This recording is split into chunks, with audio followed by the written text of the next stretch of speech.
Hello. This is AJT500 slash Talented Track 98 slash Hello East Wonderwise slash Hilo, and this is the pre-Guild War Ramble for Dark 2025. This series, I guess, is pretty much where we go over stuff that might be useful for the Guild War between weapons, characters, and summons. In this episode, we have the Dark Lord himself, Aku Kurya. Please introduce yourself. Yo, you already know. It's your boy. Young burnt cinnamon toast crunch with the oomph to it. Oomphy. Yes, aka modern day Prince, Purple Rain, all in darkness, aka Dark Edition, pre-Guild War Ramble Yapper 9000. That's me. Yo, young baby back ribs, bro. That's my favorite. Light skin edition, bro. Yo.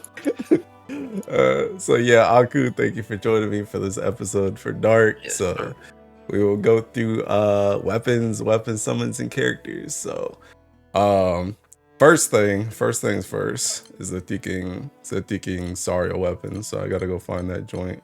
Firstly, getting into this weapon, let's just take a second to applaud both of ourselves because we both called this joint was gonna be Extremity. Yo. Knew that joint was gonna be Extremity. I could feel it in my bones. I could see the movements. But so how has it been testing this weapon so far? How are you enjoying it? It's been pretty good. I feel like, especially as Primal, you have a lot of opportunity to slide it in. Usually, I mean, I think you should run one virtually like everywhere. Like solo content, if you're just running like co-op, like speedruns and stuff. Full autos, when you're like autoing, I think running one, like bare minimum, is like pretty good in general. I can't think of many cases where you wouldn't want to run one of these outside of like if you're doing like an Ogi comp, right? Or something of that nature. But that's extremely rare. So I think for the most part, in like 90% of scenarios, you just like at least run one. Yeah. But I think two is also really good / like ideal in like a bunch of cases as well. Yeah. I think pretty much you always run one just by default, just because of the, if nothing else, you get like multi-attack. Assuming you hit your extremity key, you actually hit the extremity, and you just, the big thing is just you still get the impalement. You're just cutting defense, which is like mad broken. So it's like you always want that by default. But yeah, I think two like, I think the whole thing between like two is optimal, but I feel like it's, I said this before when it first came out, that like you guys really can just copy Light's homework, because it's like almost the exact same thing, where it's like essentially your Eresh is Light's Ura, and whenever you run Eresh, you're like almost always gonna run two of them, and then it's only when you run like Zosimos or something else that you may drop down to one, just to focus on like more skill damage or something like that, or like survivability or something like that. But it's like always bare minimum one. Yeah, I agree with that. But I mean, it's really strong. The Impalement series in general has been really strong. I do know one thing about this though, and I brought this up in a tweet. I brought it up on stream. I've talked about it a couple of times. You guys, in my opinion, personally, I think you guys got a little bit cooked, just because you guys have almost the exact same issue as Light, which is because you didn't get the skill damage one, and skill damage is so busted, you still kind of get forced into a corner where you really want to use Fediel spines now, so your grid is kind of tight. And like, the thing about it is that just kind of sucks in general. The only thing that makes yours a little bit better though is you guys don't care about 100% crit like Light does. So you can kind of have like at least one extra slot over Light, because they always get forced into like 2 Exaltos plus a Noah dagger or something else to get crit, whereas you guys can kind of do whatever you want. But anything else to say about this weapon just in general? I will say, because I was mostly talking about Primal, I forgot if we're gonna revisit these weapons, or if you're gonna talk about like Magna versus Primal. Heck no, but you can say that. You can say that we can use it in Magna though.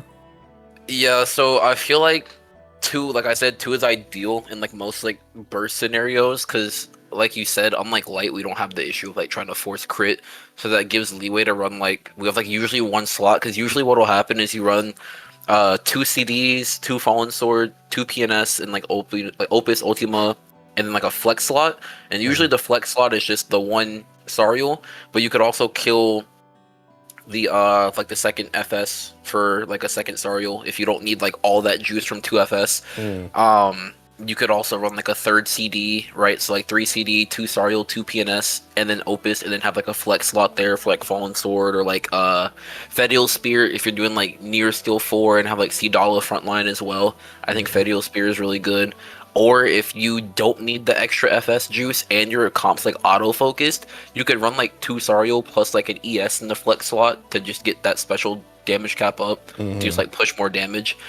I think Primal specifically has that luxury because the Primal amps are just stronger and we have like more leeway in our grid building. Versus Magna, you really can only run 1. I don't think you could ever run 2 in Magna because Magna doesn't have the juice for it. Whether you're running like Celeste X Celeste, usually if you're running like a burst grid like that, it's like 3 Agostia, 2 PNS, and like the Tempering Weapon, and you have like room for like 1 Sariel, Opus, and Ultima. And if you're running like Bubs or T0 X Celeste, then you can do like the 3 Celeste Fist and then 2 PNS, 1 Sariel, like a Celestial, Opus, and Ultima.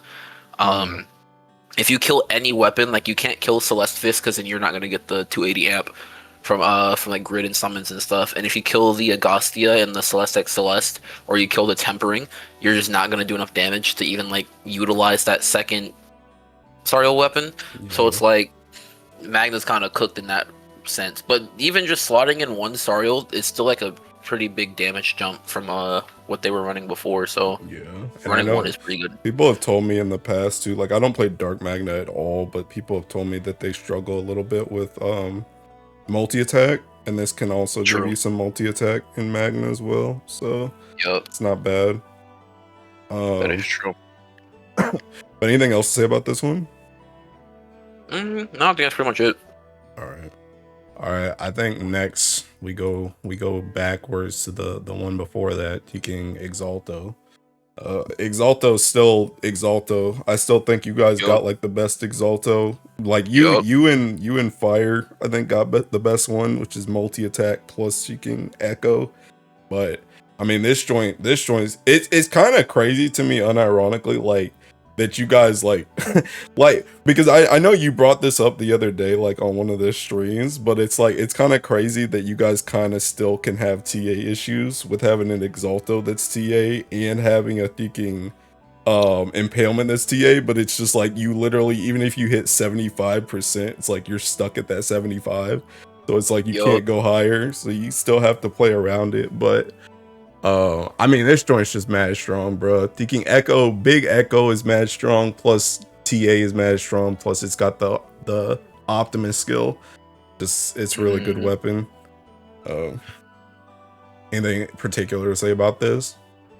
I think people sleep on like Fandango and like any of those like small attack mods. So I think an issue that, well, maybe it's not an issue, but like sometimes people can overlook like having an attack mod in their grid.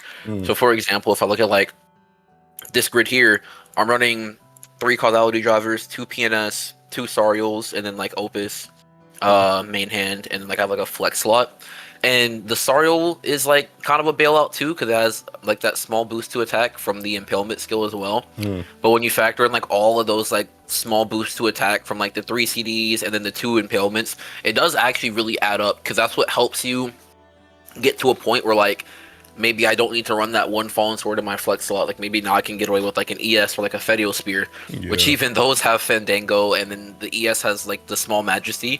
So Darkest has a bunch of small attack mods that just all add up. And I feel like some of these other elements, their Exaltos and like Grand Weapons and stuff, don't have that attack mod. So I think that's something to mention as well, because sometimes that will kind of bail you out of needing to run like a Fallen Sword or like a Eden or something of that nature, that people overlook. But other than that, I do also feel like that I think third is kind of like third Overrider or whatever is kind of underrated, or Causality Driver, sorry, is underrated.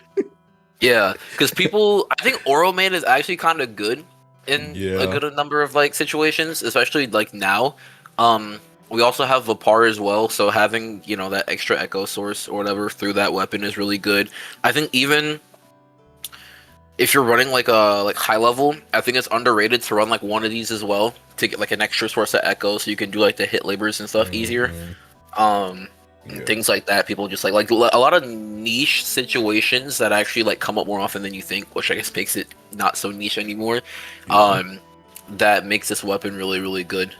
Yeah, kind of what you're talking about. It's kind of like one of those things that, like, a lot of people will tell me, like, we need more grid space, we need more grid space, and I know it's like, it's hard, but like, unironically, like the 10 grid thing is kind of cool because it forces like a lot of innovation. Because like one of the things you brought up was like the Orologia main, and I know people have like I do it in my Mugen setup for water, where it's like I Oro main, but it's like now that we're moving to more and more optimization, like as we get more and more weapons and characters and stuff like that, it's like using Oro, especially now because it's dark, it's like you can actually utilize that joint like how it's supposed to be utilized. So it's just like little stuff like that. And the same thing with like the echo and stuff like that. It's just like, I don't know, I like the 10 grid slot for that type of optimization stuff. But I do too. I completely agree. I think that's where a lot of the fun in Granblue comes for me as well. Is I'm not the best grid builder. I'd say I'm better than a noob, right? But I'm not like I'm definitely not like these dudes that be eking out like the max damage testing stuff and like raids and like co-op stuff. I want to be like I'm trying to get to that point, but I just don't have the time for it right now. Like if I'm on the game, I'm here to play. I just copy homework and play. yeah. But yeah, it would be so boring to just have 15 grid slots because, all right, 2 PNS, 2 FS, 3 causality drivers, 2 Sariel, 2 Fediel spawns, Opus, Ultima. Okay, we're done. Like, you throw everything in there. And it's just like, bro, like, and then you're overkill because, like, the game is already trash in some aspects because you're already overkilling everything anyway. So it's like, it would just make everything trivial. So I do also like the 10 grid slot. Yeah. All right. Well, anything else to say about this weapon? No, I think that's it. That's pretty much everything about it. All right. PNS, I guess. PNS is like I've been saying this for like 2 years now. PNS is PNS, bro. It's seeking, it's supplemental, it's damage cap. Dudes love it or hate it, bro. And I'm telling you, until they make PNS 2, bro, this joint's here to stay. That supplemental's too busted, bro. But I mean, do you have anything to say about this besides it is what it is? I notice a good chunk of the community does not appreciate the supplemental damage. I don't think people understand how much damage that shit. Bro, we're talking every instance of damage, echoes, skills, auto your actual like, attacks. Anything you click or do, bro, that shit's on there. It gives you, and it's 100k when you're running 2. It gives you so much damage when you're thinking about the course of like, let's say you have like 6 layers of echo, right? Plus your auto, plus that's not even counting flurry and like split autos and shit. So that's just already 700k damage just from all those instances right there. And then you have 4 units, right, that all have that echo applied to them. So that's already what 2.8 million damage, and that's just off of one attack. They're all triple attacking, so that's what 2.8 mil times. I don't even know how. Bro. It's a lot of damage, bro. And they're all throwing out 10-hit nukes after their auto attacks too, bro. Yup. Alright, I'll tell you, bro. This joint it's mad strong. But I mean, anything else to say about this? It's mad good. It's PNS, bro. I kind of want to glaze it more, but I don't know what else you can say, bro. It's plug and play. That's what I'm PNS plug and play. That's what I'm saying, bro. And that joint is damage cap too. See, another thing, I feel like people low key are sleeping on the damage cap too, because as we get more and more weapons, a lot of these weapons don't have damage cap on them. and like you have less and less space to just put in like back in the day when we had less weapons, you could just throw in like an evoker weapon and just get some damage cap for free. You can't fit that joint no more, bro. So it's like you gotta rely on this joint for your damage cap. It's the only place that's got it. So it's just like, and then it also just has the supplement on top. So it's just like, it's mad good. It's a mad good weapon, bro. I agree. All right. I'll save Illustrious for right now. I'm gonna talk about Fallen Sword. Because Fallen Sword, I was pretty sure, again, this was kind of like a light copy homework. Pretty much as soon as Light got Basara, it stopped doing like 2 to 3 Edens. And then all of a sudden it was like 1 to 2 Basaras and then like 1 to 2 Edens, but it was kind of like one Eden and then you just ran 2 Basaras. And I told people, I was like, it's gonna be the same thing in Dark. We was running 1 to 2 Fallen Swords before. Now you just take one out because you got the Sariels, and now you just run a Fallen Sword with your juice. It's literally the same thing as Seeking Light, but I mean, it's still really good though, because you need this, especially with some of the characters that be hitting the way they be hitting in Dark. Like we talked about Sariel for a couple days now, where it's like, if this man don't got this type of mod in there, he's not hitting his caps. It's like you kind of need at least one of these in a lot of these grids, and I feel like it's pretty much this one and like Fediel Spine are like the 2 like main flex spots in most of these grids right now. But anything to say about this one? I do think the Awakening is slept on. Having like the extra multi TA, 10% TA is a lot, so that helps a lot with hitting that 75%. But now with Impalement, right, it's even more trivial, I think. So you don't like need it as much. You're more so running this shit for the stam and the attack mod. I can shit on Magna players, bro. Y'all are cooked, bro. Y'all don't got no Fallen Sword, bro. They better throw it in. Start pulling Primal. They better throw it in, bro. True. There was a point where Fallen Sword actually did juice some Magna players like grids. I do think maybe if you're running like an LEX Celeste, like Bubs or T0 X Celeste, maybe 1 Fallen Sword might it's like situationally help actually. And if nothing else, like you mentioned earlier, Magna has TA issues, so slotting in like an Awakened Fallen Sword will actually give you a decent damage amp. Plus like that 10% TA to like help you kind of hit your goals. I used to do that back in the day in Earth. Like you just threw a King Tana into Magna Earth to help juice you, so should be the same thing here. But yeah, I mean this thing is strong. You're probably gonna see one, like you're probably gonna see that Tekken grid that's like 1 Fallen Sword, 2 Sariels, 2 Exaltos, 2 PNS, Ultima Opus, and then whatever main hand. You're gonna see that grid like a lot, because that grid is just it's kind of standard right now. But yeah, anything else to say on this one? Nah, bro, Fallen Sword is Fallen Sword, bro. Yeah. All right, thinking. I brought up Fediel Spine, so Fediel Spine we'll talk about. I feel like, do y'all really run 2 of these anymore? Do y'all have space? I've seen some. So, like, for example, I haven't personally tested this because you know how I feel about Hexa, bro. But I think I don't know where I got this from. I think I sniped it from Yogg, but I saw Yogg running. He was running 2 Sariel, 2 Fediel, 2 CD, and like 1 PNS and 1 Unheil. I'm guessing he's running the Unheil for 20 mil CA damage at 15%. That's what I would assume. I don't know why else he would run Unheil. And then I don't know about the 1 PNS and the 2 Fediel Spine. I feel like maybe you would want 2 PNS and like, because again it applies on autos and stuff as well. I don't know if you're juicing that much shield damage from Zosimos plus like the Cow and Oro nuke plus like the near skill 4. Maybe you are. I guess you also have Ray 1. Maybe it is better. I'd have to try it myself, but I mean that's possibility right there, right? But something like a Fa Zero, definitely not, bro. Fa Zero be blowing up your team like the second coming of Christ, bro. I'm running Cow Weapon in there. I'm only running 1 Sariel in there. I got 1 Fediel Spear in there. I don't got room for all that, bro. Yeah. So like there's a couple things you mentioned in there, and we'll talk about Unheil next because I have seen that as well. But I'm kind of curious if those grids are gonna start drop. Well, actually, I'll save that for the Unheil part. But for this is kind of what I was saying before, and that's the reason why I started by asking you if you still run 2 anywhere, because this is kind of the curse that I was talking about earlier, where because you guys didn't get a skill damage impalement, but you still want to use skill damage supplemental stuff, you kind of have to, you know, mix and match and pick and choose what you can actually put in your grid, because you want this weapon, but you ain't got space for this weapon. So it's like, what do you do in that situation? So a lot of people will either do 1 or 2, or they'll end up dropping something. See, and that it's kind of funny because Light actually, in a way, they kind of get out of it because I guess that's kind of the give and pull between the two elements. Light cares more about crit, so they kind of get screwed more in the grid building department.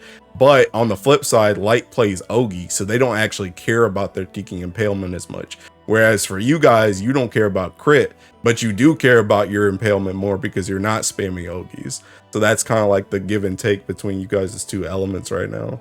But yeah, it's just like you want to use this because skill damage is ridiculously good, and skill damage is something that you use a lot in your like your high levels. You use stuff like, you know, near S4 on your MC, double strike MC with Zosimos. You got Catura now that's shooting off nukes. You got Orologia nukes, like all this stuff. So you want skill damage supplemental, but it's just like, where do you fit all that joint is the puzzle that you have to figure out. Yeah, and it's especially harder now that Sariel is in the equation because there's just, I don't think there's ever an instance where there's any grid room, because if you're using most of these competitions where you're skill nuking, Dark doesn't get it. It's not like we're not Wind, right? Or like Light where we Ogi and get our skill nukes. We auto and get our skill nukes. So you're always going to be running 2 causality drivers. You're always going to be running 2 PNS, which only leaves, what is that? And then you're running Opus and Ultima, right? In like a 10 grid environment. Yeah. So that leaves you with, what is that? 3 weapon slots, which is either 2 Sariel and a Fallen Sword. It could be 1 Sariel, 2 Fallen Swords. It could be 2 Sariel and ES, or like 2 Sariel and like a Fediel Spear. I don't ever see an instance where you like running that second Fediel Spear will be more beneficial than running like 2 Sariel plus like something else, like in like a Fediel Spear, or like 2 Fallen Sword and like a Fediel Spear. Because usually you either need the juice, or you would rather appreciate that auto cap and amp over something like that. I think it's a bit different if you're running like HO, like sub HO. You probably have like the ability to do that because that rate's like a joke nowadays. Yeah. Or even like any extra grid scenario, like I'm looking at this Cosmos full auto here. I was only running 1 CD because if you run 2, I think the echo's too large and you end up like pushing the bar too much in some cases. So you can run 1 CD just for the hits, and then I'm running 2 ES and a Celestial, but you could easily kill that for like 2 Sariel plus like something else, because I'm already running 2 Fediel Spears here. I'm running 2 Fediel Spear, 2 PNS, 2 ES, and then 1 causality driver and like Opus and Celestial. And then I have like the Near Dagger and Ultima and the World Harp like in the extra slot. So in extra grids, I think there's potential for it for sure. Yeah.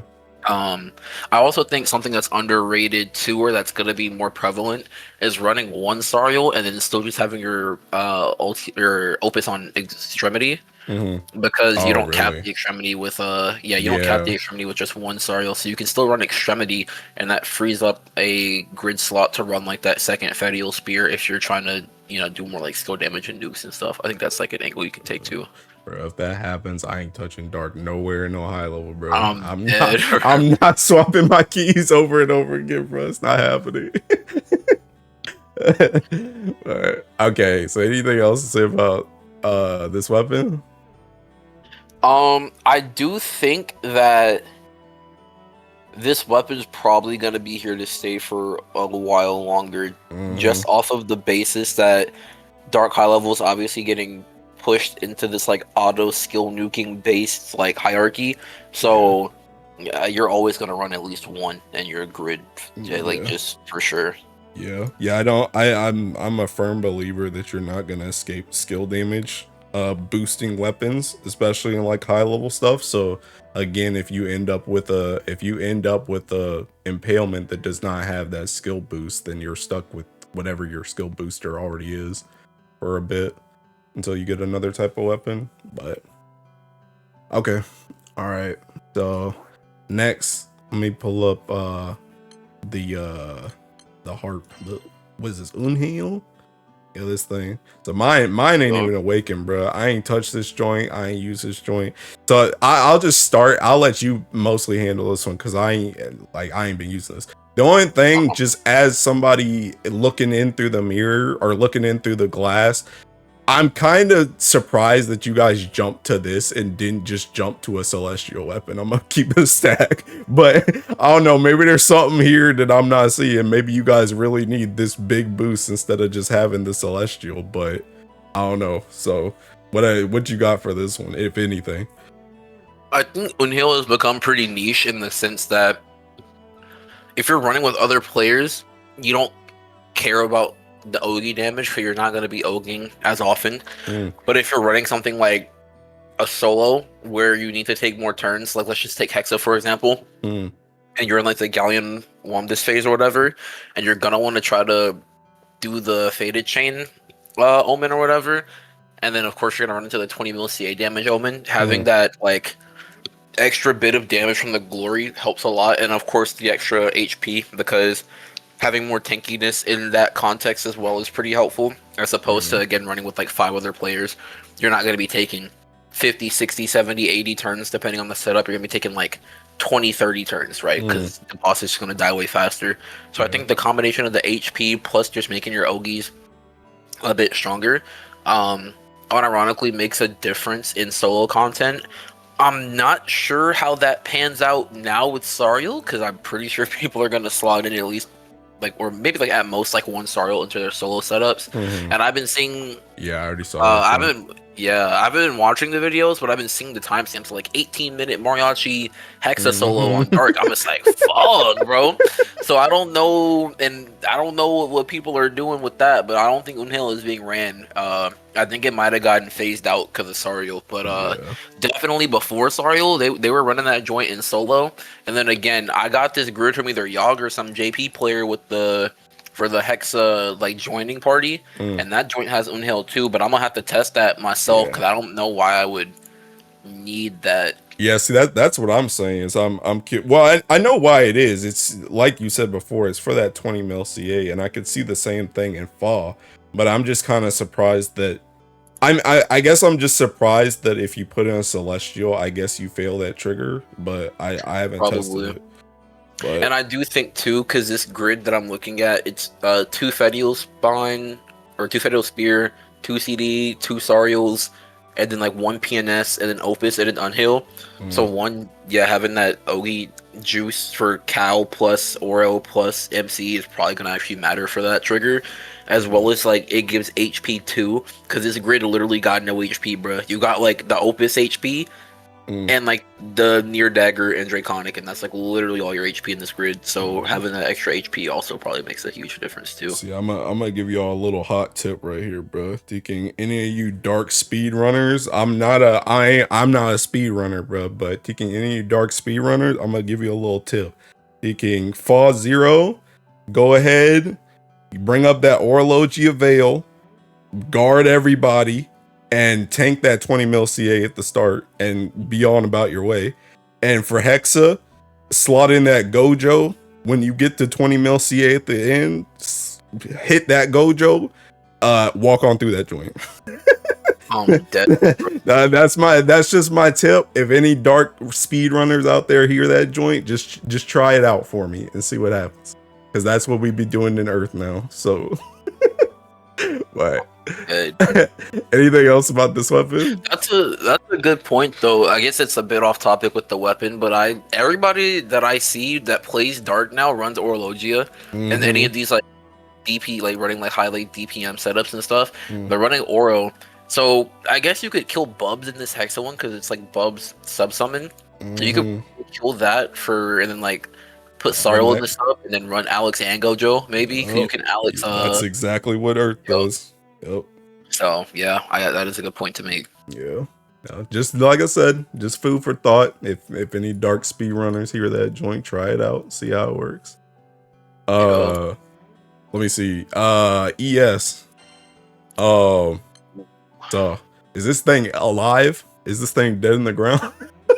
Yeah, it has some uses, but because if you're running like, for example, if you're running a grid where it's low enough defense, or you don't need it like the Fallen Sword raw power, I think that does replace the one Fallen Sword. If you're running like a comp like a Sariel Ilsa 6, for example, that's like auto focused. But if you're running like Cidala Sariel 6, where they all do like skill damage, I think you might as well just run the Fediel Spear or whatever. I think that'll probably give you a bit more damage. But yeah, in those niche cases where you have like an autofocus comp and you don't need the raw power of Fallen Sword, I think slotting in one of these is pretty good. They did make it super easy to proc because Sorry. Sariel Weapon is katana, Oral Weapon's katana, Opus is katana, so it's super easy to proc. Yeah. And then anything full auto related that's like long form, like if you're taking like over 10 turns. Cosmos and like Nightmare 250, I would run like maybe like 2 of these or like at least 1. I think it sees use. I think 3 is probably dead now. I can't see where you would ever run 3, but definitely 2, like 2 for the long form full autos, like you said, Cosmos and like Nightmare 250, and then that's pretty. Anywhere else you're running like at most 1. Yeah, I think the only other place maybe you could see it is like, I know Earth does this where sometimes if you ever use like a Shiva type thing, you might pull that in. Like if it's super low defense, you may bring these in just so you can hit like into that special cap. But yeah, I feel like they're much more of a niche weapon, kind of even more so than they already were. But I do think they're good to have at least, like, if you're like a dark player, like you probably want at least 2 of them still, just to have I agree. on hand. But yeah, I also think 3 is dead because you guys don't have the galleon requirement, so you're really only running the ones that you need. To be honest, so it's probably only 2. All right, anything else to say about it? It does have Magna application too, because you're mostly running that joint for the skill 1 too. So if you're like a Magna player and you're running like 4 of the same weapon type, I think running 1 of these can be okay in a situation where you're trying to like survive, because it gives you like the attack, the defense, and the damage cap. But if you can't use it like how Primal uses it to like eke out more damage, because Magna already has the issue of like you need mods to do damage to begin with. Yeah. So it doesn't have the privilege that Primal has, where it's like, oh, we just need a little bit more extra cap. So it's like, yeah. But Magna could make some niche use of this weapon too. Yeah, you can understand that joint hand. Okay. Yeah, pretty much it.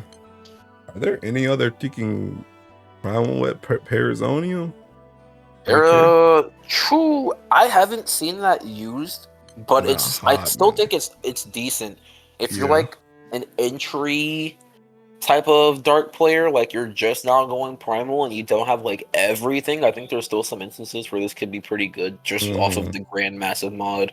The Triumph can be good. The Awakening with the damage cap and the Might, it's like a really good stick and grid to just do damage. I think especially if you're someone like Rich, where you don't have Fallen Sword, right? It's a pretty good just like raw damage stat stick too, I think, as well to put in the grid. Yeah. When Awakened, because some of these people would be bots, bro. They'd be like, this Parazonium, what my damage Attack Awakening too, bro. I don't even know what this other thing is, seeking CA or something. Something like that, bro. These boys be out here just be drones, bro. My damage went down. You lying? What do you mean this weapon sucks? I'm like, is it Awakened? No, bruh, it's not Awakened. Is it even 3-star, bro? It'd be, bro. But yeah, not much to say. It's just a good grid stat piece if you are like entry level Hades. I would not bar it though. If you like don't have, I mean, it really depends. If you don't got Fallen Sword, bro, should you even be going Primal? I don't even know, man. No, you should not. I think you can, but like, yikes. Nah, bro, stay away. Just stay Magnum, bro. Wasting bars, bro. Wasting bars and wasting time. Thinking, I'll hit this real quick. You don't have Satyr, do you? I don't, but I've seen that weapon in like every grid, bro. Yeah, this weapon pretty much is it's like mini Fediel Spine. So, but it has like the HP and healing cap on it. You could see this joint for like Nightmare 250 full auto. That's the only reason 100%. Why I want to bring it up. 'Cause the healing cap in general is kind of good to have. So, what's her face? Thinking Catura Weapon? Anything? Oh, I just saw thinking Cidala Weapon too. I don't know about that one, but maybe. Yeah, that was not getting used. But this one, Garrison multi-attack, maybe 250 full That one's auto. gonna be pretty good, I think. Yeah. I think it depends. If you're running like a Ogi off type of comp, I mean, you can run an Ogi off comp with Satyr Weapon too, but I think this one will be good for Garrison. Like, if you unironically need Garrison because the boss just blasts you early on, I think that's nice. I think usually for the people that are less fortunate and can't like fine tune their comps because they don't have access to everything, I think it'll be better for them because when you push into stuff like 50 and the boss like clears debuffs and then it buffs itself, it's gonna be pretty useful to just not die and give yourself time to get your skill rotation back up. Yeah. Also, just to note, this is a Deaking bow, and it has like this shield effect and armor effect. So this could potentially be a boogeyman. Yeah. So true. Also, I'll just touch on it. Deaking Cidala Weapon's got big heal cap. Anyway, it's probably not gonna get used, but yeah, I think most of the healing's gonna come from Cal healing on M1 or skill 1 from her at MC, and you're just gonna oral heal yourself, and that doesn't even like care about cap. So yeah. What else? The Deaking Exo Gun. I don't know.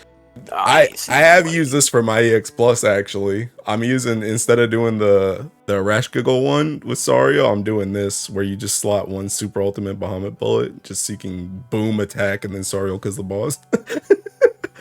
True. But besides that, I feel like this is probably just gonna be boogeyman potential. But I think that joint is optimal somehow. I remember seeing like one like single attack, like MC single attacks and Sariel triple like tri strikes or whatever for EX Plus. Yeah. I don't know if that's what you were talking about. Yeah, that's what I'm talking about. Okay, yeah, I've seen it used for that. But yeah, other than that, also, one last thing to touch on the previous one with this this not Cidala, the cowbow. Yeah, I think for Boogeyman specifically, I think Draconic is probably gonna be better because Draconic gives you that 30% like damage cut. Oh yeah, that is a gun. Debuffs. Oh, yeah, I forgot about that joint. Oh god. So I think that's probably gonna be better. But yeah, that's true. And you can run the resist like the shields stuff. I think a lot of people are gonna be using that on like light reduction for Guild War. Yeah, that's fair. But that was just to touch up on that. But yeah, that Exo Gun is probably good. I think it's a rifle, right? Let me see the bullet casting. I think it could be used for soldier. I mean, this got them weird. Yeah, weird bullets, bro. 2 rifles, 2 ethereals, 2 cartridges. Hope you farmed everything, pal. I look trash, bro. Nah. I think the extent is like Oro related stuff or just that EX Plus.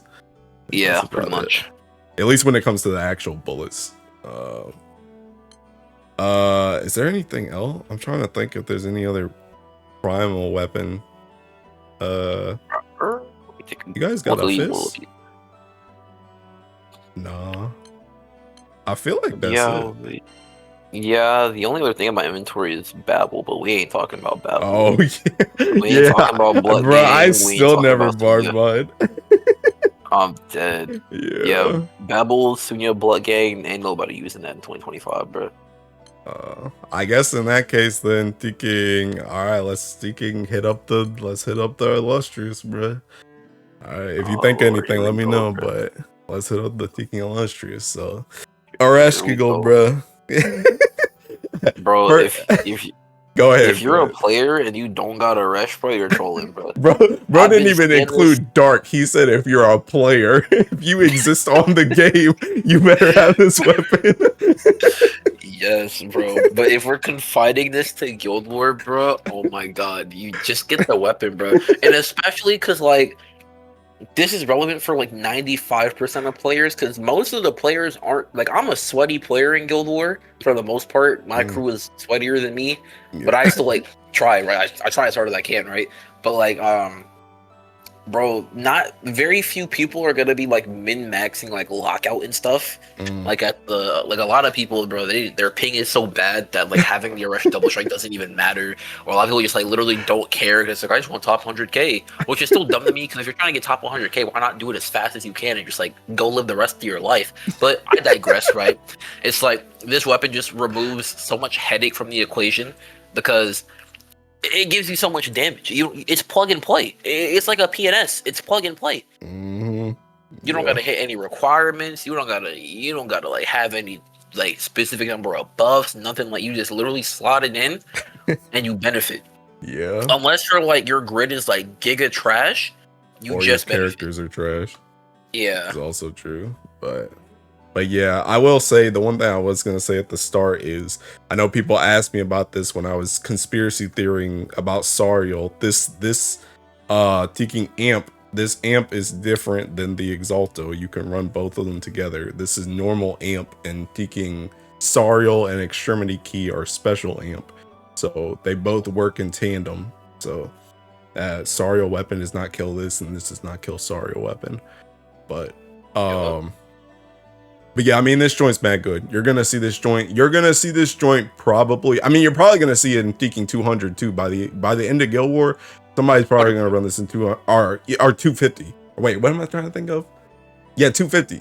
250. Yeah, I will say because they used it 200 last year. Yeah, that one was like mandatory last year. So yeah, 250 was the one I was thinking about. But one EX plus to 200, you're gonna see this joint. So everywhere, bro. Yeah, I will add to that. I do think I was seeing like the Shield Sworn Eresh comps. That's why I was asking about the whole charge bar thing with the Eresh yesterday on the stream, or like 2 days ago or whatever. Because I was like, if you can just proc this as many times as you possibly can.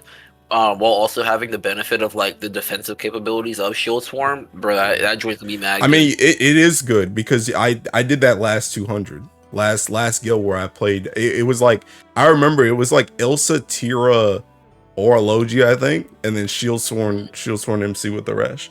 That's what you ran. So I almost crashed out, bro. You just triggered my PTSD war flash just now. Are we? I'm gonna wait till we talk about characters. I'm gonna just put this on my notepad, bro. I'm gonna put this on my notepad. It's relevant to Eresh too, but I'm gonna wait. I'm gonna just wait. All right. Well, Eresh busts his crap. You're gonna see this joint like crazy. Anything else to say about it?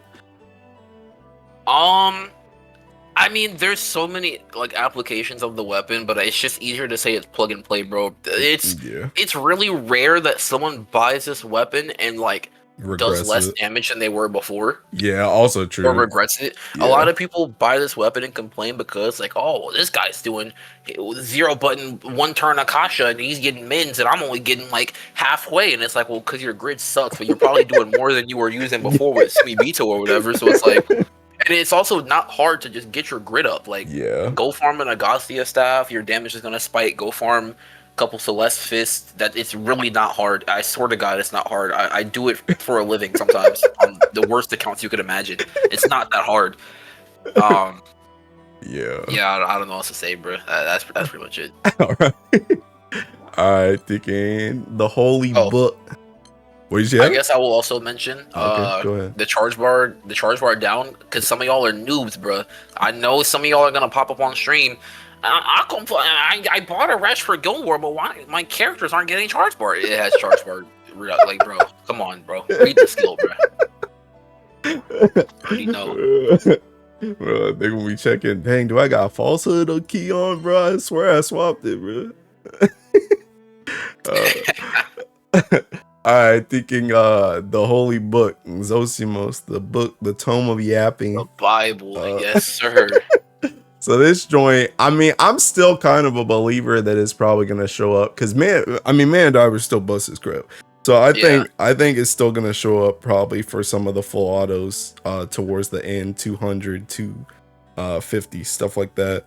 So go ahead. No, go. I was gonna say my speculation is there's probably gonna be some. Here's what's gonna happen on 250, right? It's either gonna be the like you do like 4 mil damage like charge attack like 4 or 5 times or whatever, or you do 4 mil skill damage like 4 or 5 times or whatever. And I think in both instances, Zosimos is just so versatile because you could run like Agostia Mino Overtrance and just like nuke the boss with Ogies or whatever, or you could run just Oro Manatura with like Ogi off and just like it's always hitting the big nukes when you're stacking your crests and stuff.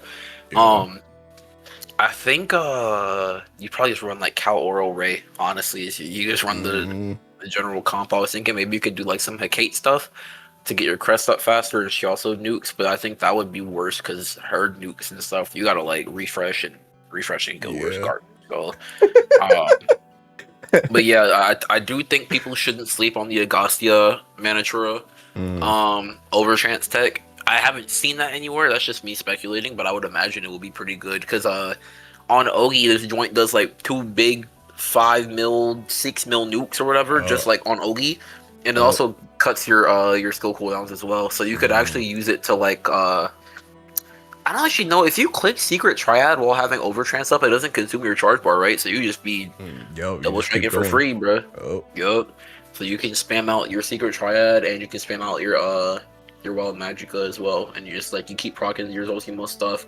I will say the only downside to that is the animations, because your skills are gonna be up more often. You're gonna be proccing the Zosimos animation more often. It takes more time. Of course, being stuck in the Ogi animation plus the Agostia Manatura nuking animation, like all that probably adds up. So I'm not sure how good that would be.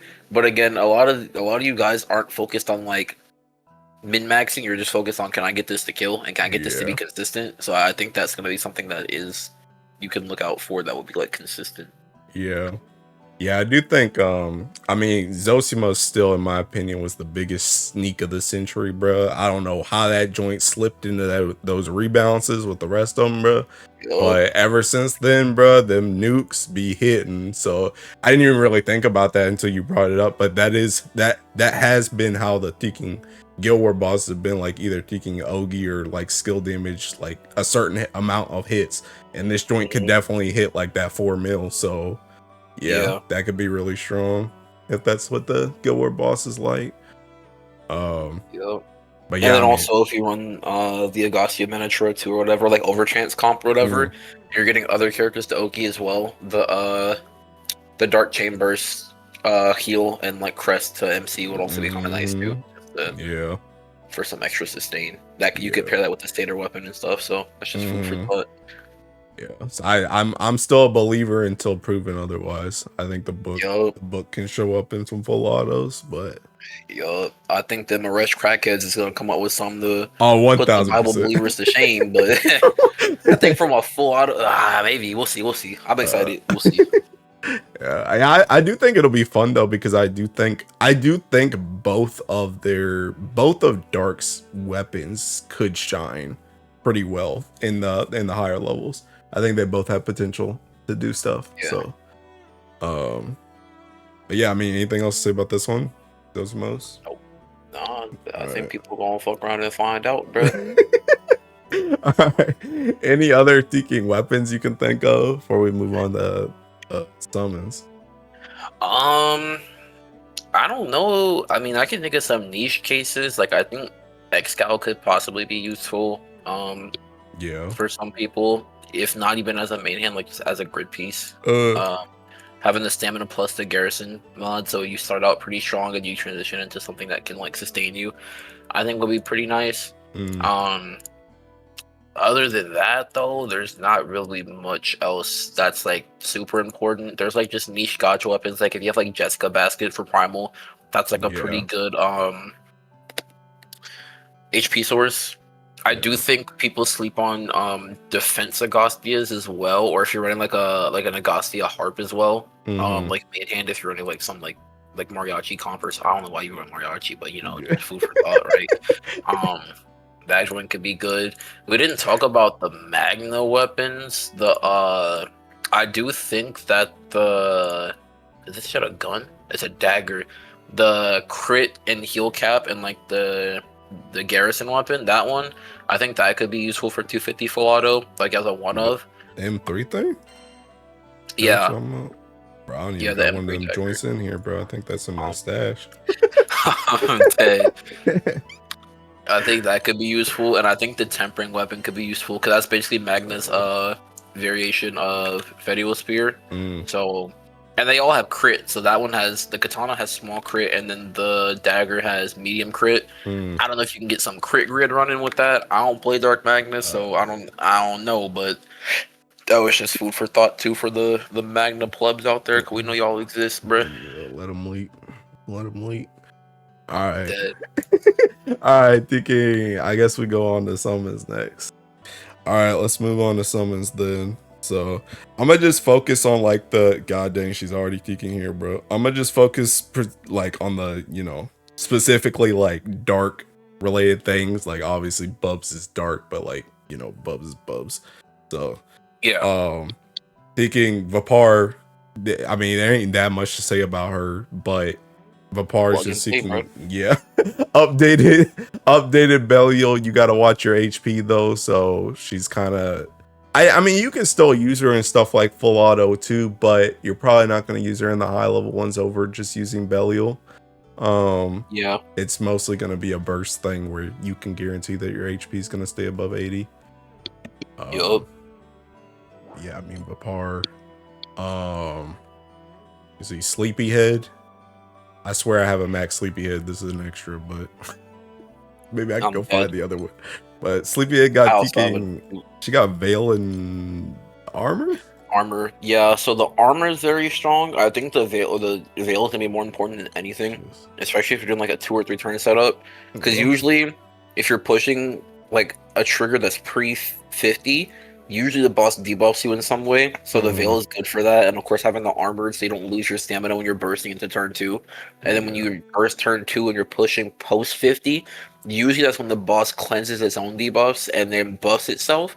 So the armor is kind of irrelevant because I think that joint it gets used up turn 1 anyway. So that shit joint's gone. Yeah. But also you don't get yourself debuffed on that initial turn because it also again wants to debuff you. And then by that point, if you're running a Resh and you have like a competent grade, you're probably killing like 150 on the third turn. Yeah. Possibly 200 on like turn 3 or 4, depending on how invested you are. So I think it's very good for that. If you don't need the veil or the armored, it's useless. But I do think it's gonna get used for sure. Yeah. I think some people might interchange with Oh no, you don't even need the dispel cancel from the collab summon, to be honest, because Sariel has the dispel cancel on his skill 2 already. Yeah. I will say, thinking Sleepyhead's, I'm kind of mixed on Sleepyhead because I remember last Guild War, I actually stoned her like pretty much at the start. I think it was like 95 that I stoned her because that boss, that it was like a 2-turn setup, I think, and that boss debuffed you. But then I kind of got mad because the people are like immediately figured out that you could just run like Lucifer friend summon and that joint would just heal you instead and it didn't matter. So I was like pissed. But then I think we got to like 150 or something. I think it was 150 where I remember some people, it was like an Ilsa Cidala, like I don't remember who the last character was, but it was a comp like that. And I remember a couple people did say that they started to die like towards the end of that if they didn't have Sleepyhead. So I got to bring her back for that. So I'm kind of like 50-50. She's kind of been useful. She's kind of been useless. So I don't know. I guess I'll just see. But yeah, I mean, she can be useful, but it just depends on what actually happens, I guess.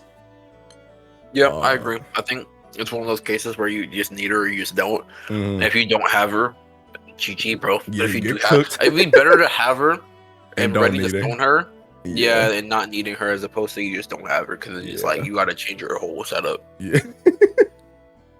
All right, thinking. I guess we can touch on it just a little bit. The collab summons. I know people got in a tizzy over this joint. Thinking spell cancel plus triple attack.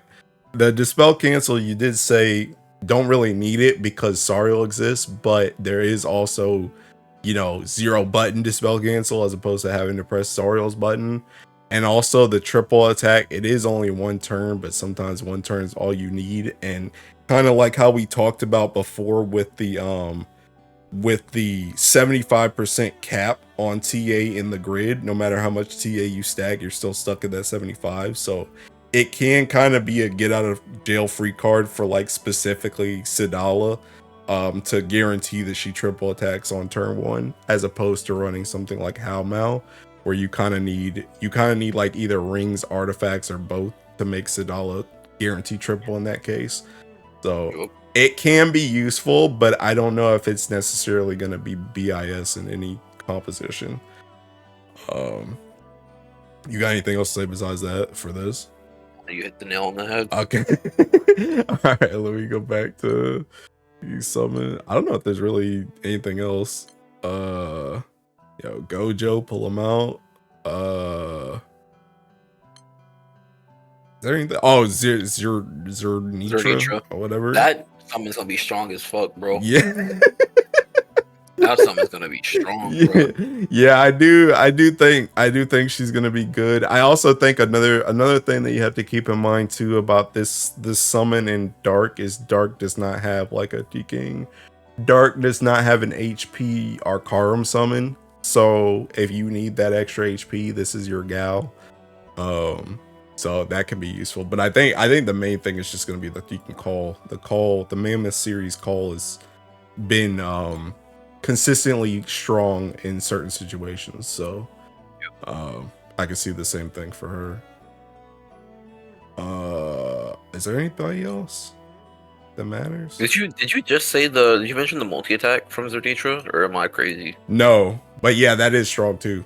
Yeah, because that solves the other issue of like grid capping at 75%. Yeah, that also helps for I don't know if you get into a situation where you call her turn 2 or further, but that can also help with like Sariel too, because Sariel only has the GTA on the first turn unless you Ogi and do that stuff. So if you get into a situation where you're gonna need to call this after turn 1, that can help him also guarantee TA. Yup. I know at one point one guild where y'all was using Anubis. I don't know what was going on over there, but Bro, that's because that gave Olivia her amp on her passive, and then you also don't take like disgusting damage from the boss, because the boss would do a lot of damage, bro. Especially for the non-sleepyhead havers. So I guess potentially Anubis, but Anubis too, yeah. Is anybody else? Any other summons you can think of that skipped over? Pull this joint up. I'm over here boxing, bro. Wish that was me, bro. Possibly Nyarla if you're running like a comp where you give yourself crest or something, or like you slot it in to give yourself like an attack boost for like full auto on like a mana diver setup. Yeah, Nyarla could possibly be useful. Got all these other dark characters, something, bro. That's pretty much it. Can't think of anything else you'd want to run off the top of my head, so that's dark related. Yeah. All right. Thinking now for the wall. Thinking. Oh, you know what? It's probably a given, but I will mention Summer Bubs. Summer Bubs is like quick summoning it on like 250 or 200 full auto for like the buff removal. Also really strong. I think we did that last Guild War. Yeah. So that joint's really strong too. Yeah. All right, characters. So I'm gonna just go through the list. So we start with thinking Sariel. So Sariel, I think we've both been testing him at least somewhat the past couple days. I think he's like strong, but outside of the turn 1, it has yet to be seen for me personally, because that's his main strength, because he really wants this seeking thing, and unless you Ogi, he only has this on turn 1. But he does have, like we were talking about before, the dispel cancel on this, plus this like unique echo that helps as well. Toxicos is kind of whatever, but Death Sentence, not bad. This can also, you can kind of help you stay alive too, because it lowers their damage dealt. And then he's also just thinking the Primarch, so he's got this passive. So anything in particular to say about Sariel? Other than that first passive is a scam, bro. You remember when we were testing Horus? We were getting blown up with that boy anyway, bro. That damage ain't nothing, bro. Don't get baited by that. I guess that is true. These boys gonna be jumping in the Nightmare 250, like, yeah, my to reduce all this damage, like I can face tank the trigger. Whole party white, bro. Trash. I don't know what the numbers on it is, but it's gotta be like placebo, bro. Something like 5%. I mean, he's gonna be used a lot though. He's probably gonna pretty much everything. I would say probably. I would go as far as to say probably 200 and lower. I could see him being used just for the 200 at the start, and then you kind of make up the damage after that. Because again, the thing about it is, even though he loses the tri-strike and he loses the nuke afterwards, assuming you're still playing Eresh, he's still gonna double strike bare minimum, and he is still there to give you like the buffs and stuff like that. And also another thing that's very strong about him, unironically, like a low-key thing, is just the fact that he's seeking axe, which means you can pair him with Cidala for the axe specialty too, and you're also getting that on your MC as well if you're playing Eresh. So all three of those characters can play together to share the Ultima. But yeah, I mean, I feel like I don't know, maybe some Dark Lords are cooking something I don't know about, but I feel like this character is pretty straightforward on what you're going to use him for, and then other than that, he's mostly going to be in the back line just for the passive. So True. Anything else for him? So I can crash out now, right? Yeah. Bro, why do you need to Ogi to get his mask buff for his skill 3? Right? You're running him with the Resh. Yeah. Which gives you already like charge bar gain down. He passively has charge bar gain down. This motherfucker Purseful don't got that problem, bro. First he can just Ogi for free, get that King's Blaze up, and just skill 3 again for free, bro. Yeah. Bro, get out of here, bro. Get out of here. Side games. Yeah. I don't really know why they did that, to be honest. I feel like they could have given him a little bit easier access to this. Yeah, because I'm like, I just thought about it for like Guild or Burst purposes. Maybe someone would like run something to like give him that juice or something. Like again, like Oro, you could like give him that. I don't know why you wouldn't just try strike MC, but maybe you're running like Wild Magical at MC and you could try strike Sariel or whatever. Yeah. I don't know, but that's just a point to bring up. I mean, honestly, I think they could have just done something like, because I've seen people actually compare him to Christmas Wamdis a lot, where essentially they have the same thing where they both can potentially start with their big boost and then they can press it again. But Wamdis can just press hers again. She doesn't have to do anything. She can just press it. But Sariel, you have to specifically Ogi. So it would have been nice, even if they literally just copy pasted Deacon Wamdis. It's like he has to be above 60k HP coming in, and then he just gets his thing. But then that allows him to just press this for free. Like I think he should just be able to press this for free. Is what I'm trying to say. Whatever requirement you have to do going in, you should be able to press this for free once you're in, and you've met that requirement instead of having to Ogi, because it's just kind of like, I don't know, it's kind of whack to me.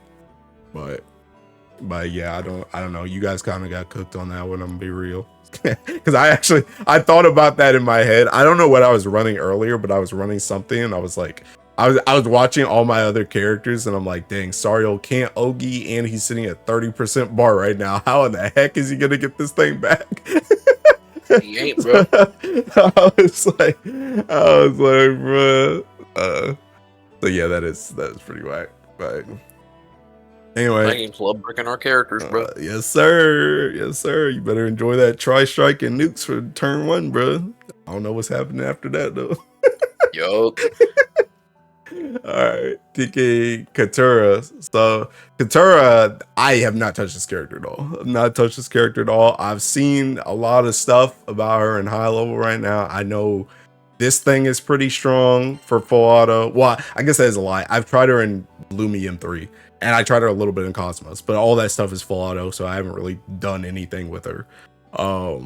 But I know this joint's good. I know this joint is actually really good. Like this like being able to tank, like it drops damage so low, and then you also like counter that joint. That's actually pretty good. So yeah, this character actually, I wouldn't say she's busted, but she's actually very strong, I think. Really cool.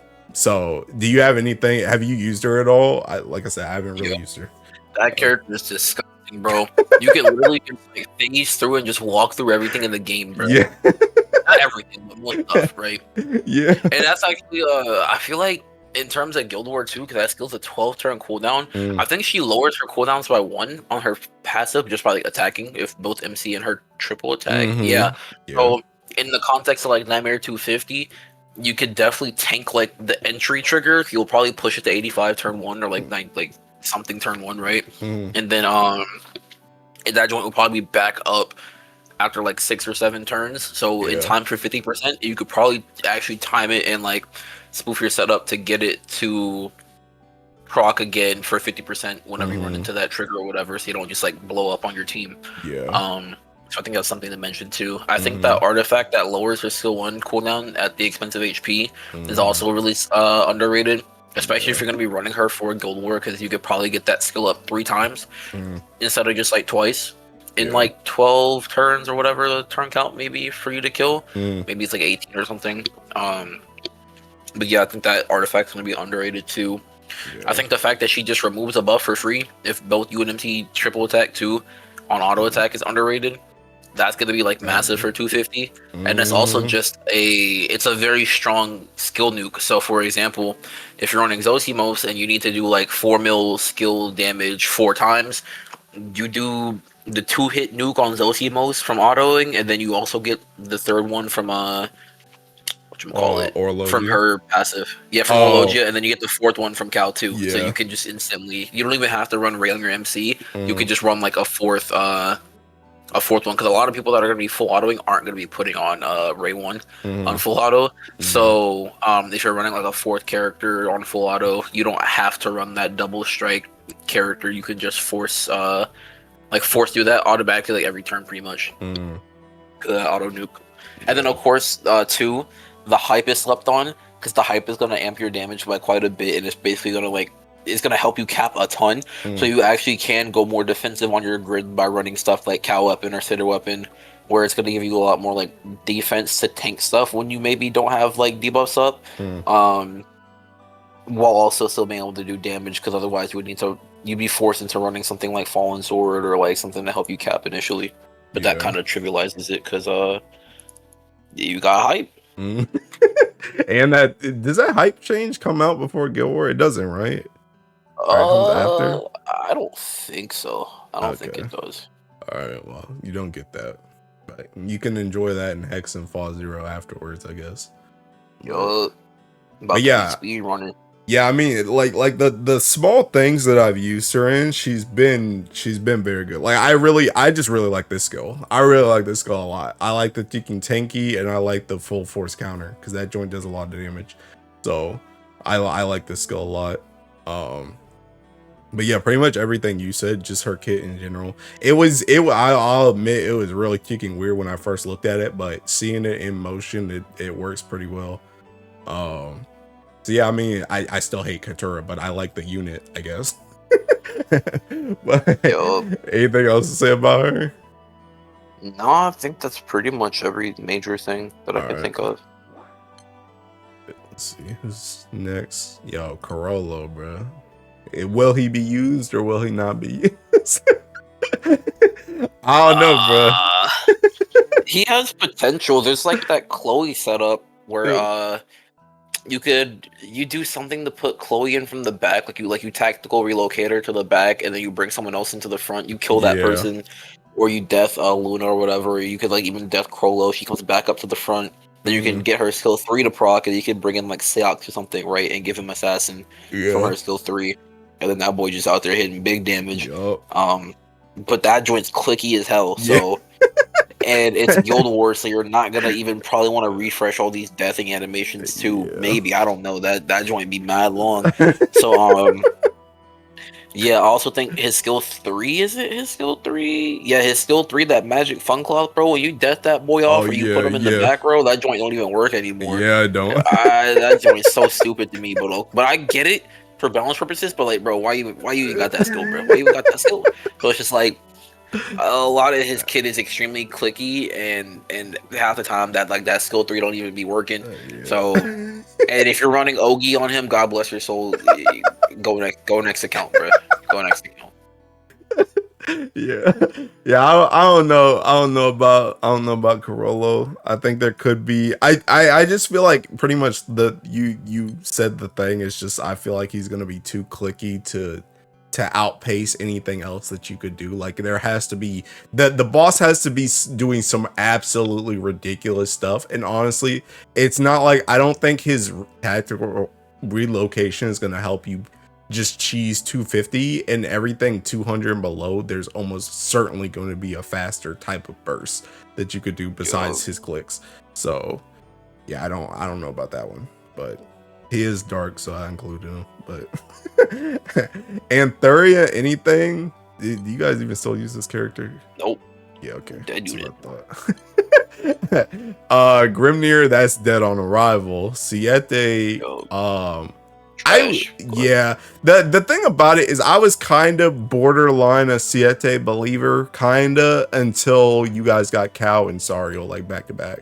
And now I'm kind of like, I don't think he's really gonna get used, TBH. I think he still can be kind of strong for full autos, but I just don't think you can beat these two in those situations with the other characters you have. And then there's gonna be them copers, bro. It's like, well, I used Siete and he was pretty strong. And I'm like, brother, you placed top 170k. Lobelia.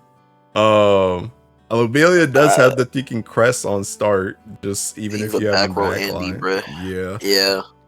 I feel like that you guys have to really get cooked on Thinking 250 for this man to show up frontline. Because if you can bring this out, then it's really good, but you have to really be getting bodied on 250 for him to be anything besides in the backline, I think. So maybe, but I don't know if I'd put stocks in it. Nope. Hekate, mad hot, but I don't know if she's gonna get used, bro. She's too animation heavy, I feel like. Yeah, she does pair well with Zosimos, but I feel like that might not be enough, bro. Yeah, and she doesn't provide enough defensive utility to not just get obliterated. So there's also that too. Mm-hmm. Yeah, I don't know if she'll really get used. But if anything, she'll probably be used in some type of full auto. But I don't know if she'll get used regardless. What's your name? Halasina? Can't get used, bro. Yeah, that's what I thought. Okay. Go next character. Yo, Megan Mari. I don't even know what they do, bro. I'm gonna be real. I don't either. Tsukiyomi, you guys trying to Ogi? All right. Evangelion, this ain't Tiki. It's not Cosmos. Will? Will? I was a Will believer for a little bit. I ain't gonna lie. Really? Bro. Yeah, I forgot what that boy does. He does like some dispel voodoo stuff. Let me boot him up on my account. Let me boot that boy up. I ain't read this dude's kit. I ain't done his seeking. Whatchamacallit? Oh, he got dispel cancel, bro. He got dispel cancel, shield. He debuff res. You activate his skill 2 when a foe uses a special attack, so he just like has auto heal, boost charge bar. He also has like the dodge rate stuff, but he's also has like high hostility on his like passive 1. So let me see. Whenever you dodge, you like raise his Codex of Sins by 1, and then it stacks up to 3. And then once it's level 3, he gets like another effect, like parting effect, and then it ends all his cooldowns, and then it also resets his level, and then you deal TA and you do like a bunch of like nukes and stuff after normal attacks and whatnot from that. So I think he actually could be decent for full auto, and he has assassin on skill 1, so I feel like he could be decent. But I've never seen this character used in my life, so hey. I ain't either, bro. But I'm a low key Will believer, bro. More power to you, bro. Thinking, I don't remember this chick's name, Quillin or whatever. Koku. Oh, okay, yeah, Koku. I mean, Magna Cope, I guess. I ain't getting used, bro. Alethea, anything? He ain't getting used, bro. Right. I saw him using like Cosmos Flatter, but he's way too clicky, bro. Yeah. Chloe offers no defensive utility. Chloe. Yeah, Chloe's like exclusively with Chrollo, and I guess you could backline her because she does have refresh. As a sub ally, so there's that too. Wait, what the heck? And light damage reduction. What the heck? So she can be pretty good back row too. Yeah, bro, I be back rowing her in my in some of my full autos. Alright, yo, should I walk out the room, bro? You need a minute on this one? I don't even want to talk about it because it's so disgusting, bro. It's so disgusting that Psy Games could put out a character like Payola and then just drop Indala and think everything's fine, bro. This is, bro, like, I need you to understand, Bro, Dragon was so potent last Guild War. She got gifts made of her, bro. She got whole gifts made of her, bro. Bro, Pyola's so busted. Her gifts were her doing damage to herself because she was doing so much damage to the boss, bro. Yo. You ain't never heard of a character kill themselves because they do too much damage, bro. But nope, Pyola got that, bro. She got that. She got all sub, drain, NA damage amplify. Gives the party double strike. What did Indala do, bro? Put herself to sleep, bro. She's like, damn, I do so much of nothing the entire raid. I'm getting bored. Let me go to sleep, bro. Maybe if I wake up, some damage will have been done. Bro, this character is garbage, bro. It's disgusting. And then, if nothing else, she's too clicky to get used anyway. If nothing else. But, yeah, too clicky. The 5-turn cut to removable buffs or whatever could actually be useful for 250. There was that one, I don't think it was a bug. I think it was just the oversight. Like, in Water wording. Guild War? Yeah, where they were using her in Water Guild War. So yeah, I mean, she'll be more useful in with Pyola in Water Guild War than she is in our own Guild War. So we got that going for us too, I guess. But yeah, complete waste of a perp ring, complete waste of a character, complete waste of space. Thank you, KMR Jr. I can't wait for 2 to 3 years from now when she gets her FLB and her rebalance. But yeah, that's pretty much it for me. Yeah, bro. Yeah, I mean the only thing I really heard about Indala is potentially that cut thing, but at the same time, like, there's potential, but at the same time, I feel like they'll probably just playing around that joint. But I don't know. Maybe, I guess, maybe for some full auto or something, but that's about it. Yeah, bro. You gonna get so bored watching her sleep that you're gonna go to sleep. You're gonna be over. I'll just skip over Shion, Rimuru, and Jessica. Don't think that's doing anything. Satyr, maybe full auto. She's still 250 full auto. She's still very tanky. She heals, counters, all that stuff. Plus a lot of skill damage as well. So she could be useful for the full autos, but she's basically the poor man's cow. Yeah, much. Yeah.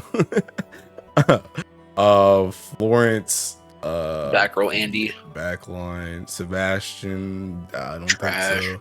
Magisa, anything? She was used last year for full auto. I think her skill 2 gives light damage reduction, and she did a bunch of nukes and stuff as well. Her damage was actually pretty decent, and she nukes. She also gives crest for mana diver. Yeah, so there's that too. But unlike someone like Hekate, she does have that whatchamacallit, she gives you the armored and the light damage reduction, I think, on her skill 2. So she can actually kind of defend you a bit. And Veil. And yeah, Veil too, which was big. So there's that. But yeah, I don't know. I think Cal probably killed her slot, to be honest. I was gonna say, I feel like this is a character that you may use more of if you don't have like everything Dark has to offer. She may fit in, but I don't think she's gonna be like a high priority for most people. Oro could be good. Oro, I actually remember last time Oro, you kind of got some use out of this too. You kind of did some crazy stuff with the S3, but I feel like for the most part, Oro is just going to be a full auto. Like, I feel like this is going to be really strong. The constant dispels not only coming out of them, but also from your MC. And again, if you do like the Ray thing and you like double strike on MC, that's like double dispel. Potentially 3 if he has this up himself, plus debuff immunity and all the buffs. He also does decent damage as well. Defense with this stuff and skill cooldown reduction. Just pretty strong. And a full heal, bro. That full heal is in itself is enough to just want plus you to keeping defense up after that joint too. So yeah, very very strong. I think Oro's gonna be meta for 250. Yeah, definitely. Yeah, they pretty much have to force you into like an Ogi comp to not have this character be meta. They just bring too much for like auto attack, auto skill type comp. Bowman, is he in the hospital, bro? Does this character exist anymore? Bowman's on severe copium support, bro. That boy needs a re-up, bro. Gotta get him that Red Bull power pack, get on some wings, bro. Yeah, I think for the most part, Bowman has pretty much gotten completely phased out by Sariel, because now it's like it's either like Cidala, Sariel, 6 or it's Cidala, Sariel, Ilsa now Yup. instead of Bowman, because Sariel just essentially does what he does but better. Bowman does what infinitely better, yeah. Yeah. So I don't know. Also, side note, I got another gold bar on your stream, or What ICC the recording. heck? So Nah, appreciate you, bro. bro. Yeah. See, you know, Um, I was thinking earlier, I was like thinking, dang, I forgot. Umiken's gonna scold me because on the last one, she made me thinking have both our screens up, and I was like, dang, maybe I should have done it for this one. But now I'm glad I didn't, because I would have been pissed. So I'm dead, bro. Got a nice little host bar, bro, for the boys back home. thinking, what's his name? De La Phil. Yeah, they love. De La Phil, she kind of tanky. I ain't gonna lie, she kind of tanky. I don't know if she'll be tanky enough and consistent enough for 250, but she kind of tanky. She make your team kind of tanky. True. I ain't never used her because I don't got her, bro. But I do think that she could be pretty decent for sure. Yeah. I think the problem with a lot of like DLF type characters is they just don't do enough damage. Mhm. They're even her echo is like 10%. Yeah.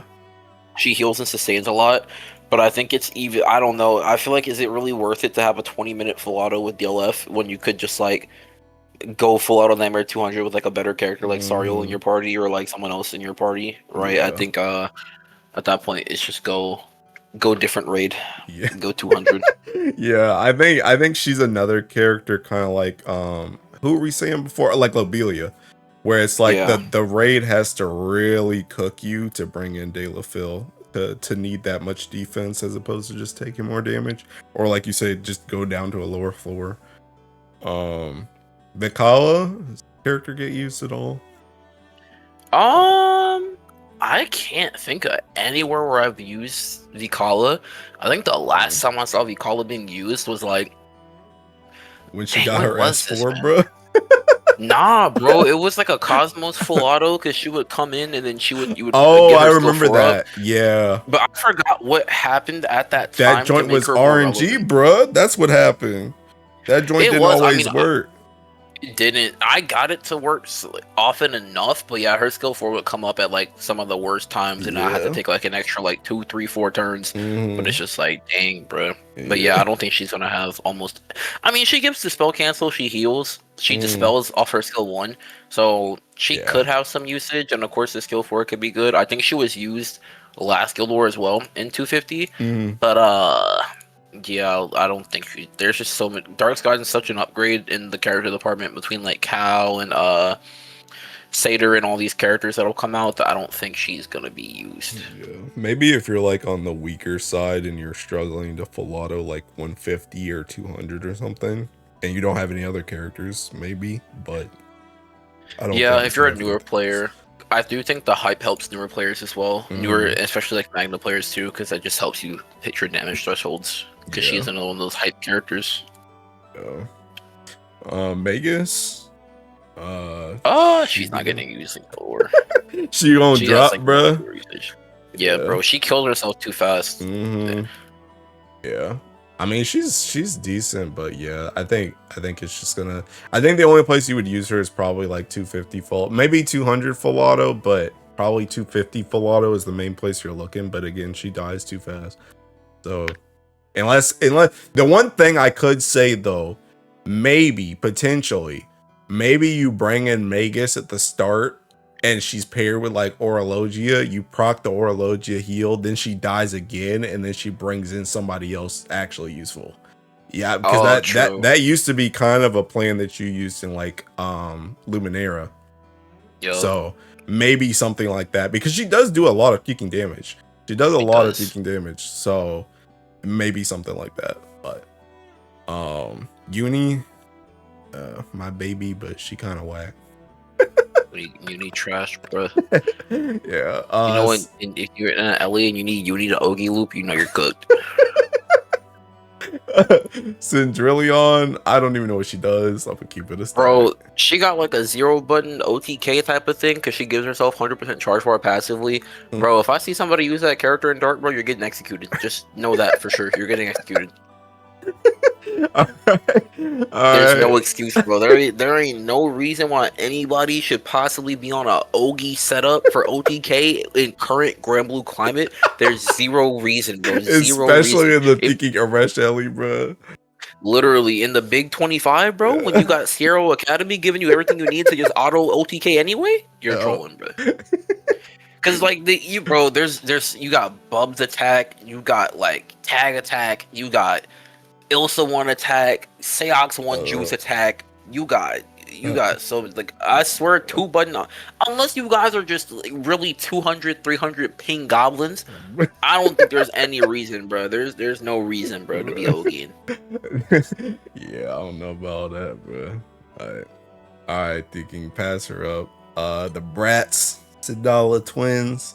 They're bursty. Uh, wow. They'll still stick in the Busty. burst. Nah, not busty. Heck no, bursty. Oh snap! Oh my fault. My fault. Nah, bro. But thinking, I mean, they're still in the burst comp.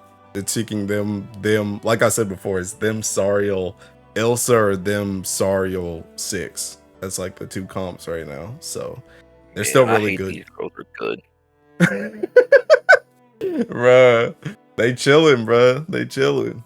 But I mean, they just seeking, assuming they triple attack, they do a decent amount of damage. They nuke and they taking their you guys' supplemental damage on like during the attack. So yeah, I mean that's pretty much it. They just do damage. And they help your team do damage. So Yup. Toga don't exist. Tira, I don't know if you guys are really gonna use Tira now that Sariel exists, but Tira can be unironically useful. I did see some Tira comp still regardless of Sariel. So there's that. I don't know what context you would want to use Tira over Sariel. I can't remember what I think her skill 3 gives her disgusting buffs. I think it's really what it is. Yeah. But let me see. I gotta look at her skill. Also, Tricky S2 does mad damage.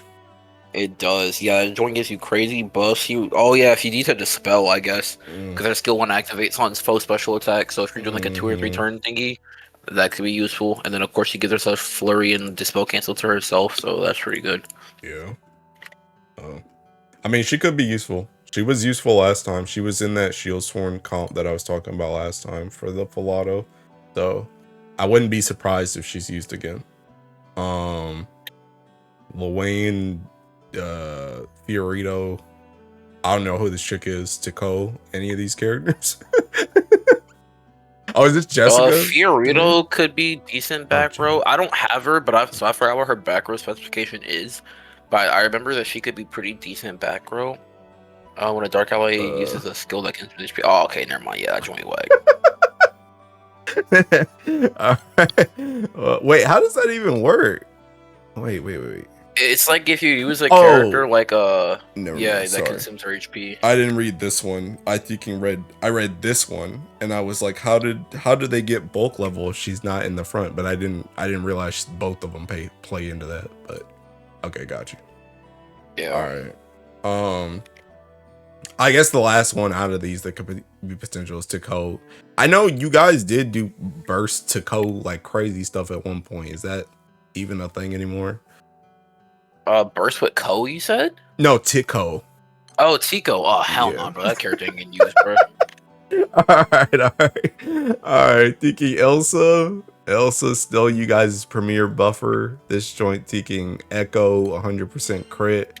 If somebody dies, she can go crazy. Debuffs, guaranteed TA, flurry damage, undying. Anything else besides just that? That's pretty much what the character is, I guess. She also got low charge bar gain too. Point that out. So when you run her with a rush, bro, you ain't get no type of Ogies off, bro.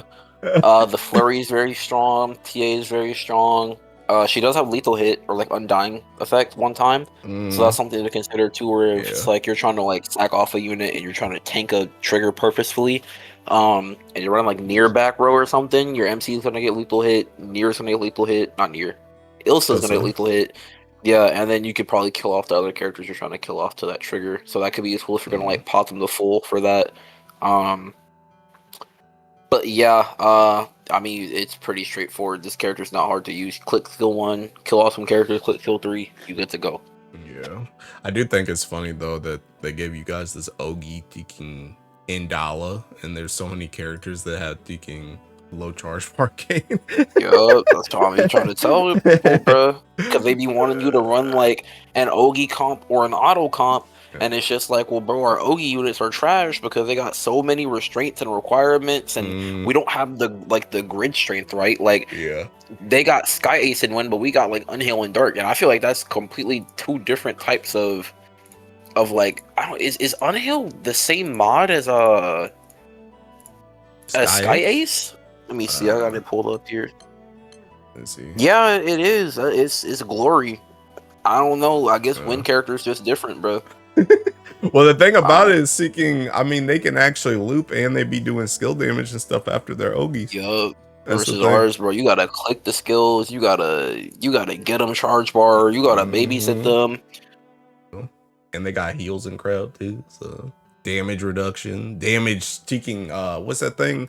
Damage swap on thinking like cats. Oh yeah, LE swap on cats, and that would give you a refresh. If you not debuffed, you get an attack buff or something. If you debuffed, you get a defense buff. Bro, you benefit for existing. You know what Indala gets for existing? Like, bro, it's disgusting. It's disgusting, bro. It's gross. Thinking Sabina dead? She ain't getting used for that. She dead. Bro, is there anybody on the seeking page that's alive? Bro, How maybe for skill 3 and then death her? Maybe. Or if you run into 50% and it's like a bunch of buffs, you could dispel with Howmal, maybe.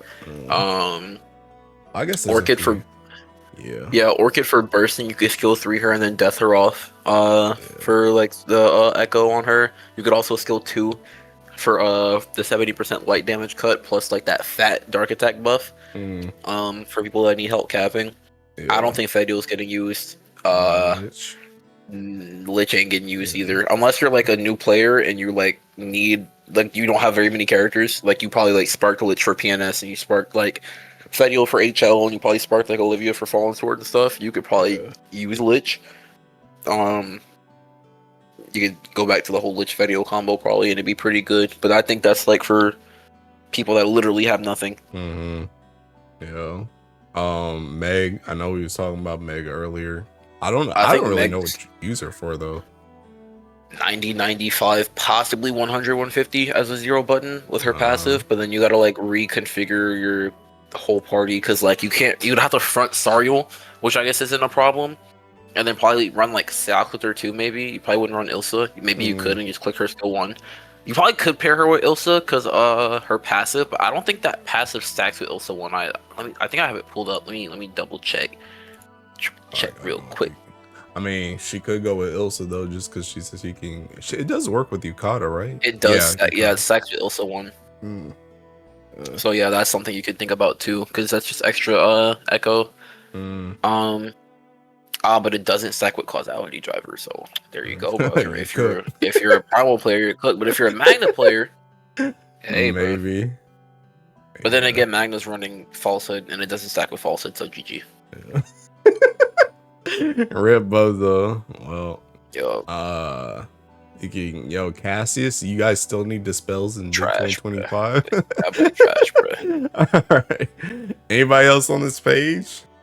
Nah, that's it, bro. Okay. Yeah. I mean, Albert got a rebalance, so I can't speak about him, but I mean. Oh yeah, that's true. I haven't used him at all. I know some people were having fun with him, but I don't know. Yeah, I ain't here to have fun, bro. I'm here to win, bro. Exactly. We trying to get that Valor badge, bro. We gotta unlock that class. But on this one, near Ray, I guess. Yeah, Near and Ray. Near and Ray are pretty straightforward. I think if you run Near, you're just running her in a setup to get her out from back row and then skill 4 to like nuke with Mana Diver MC or nuke with a Blood Zerker.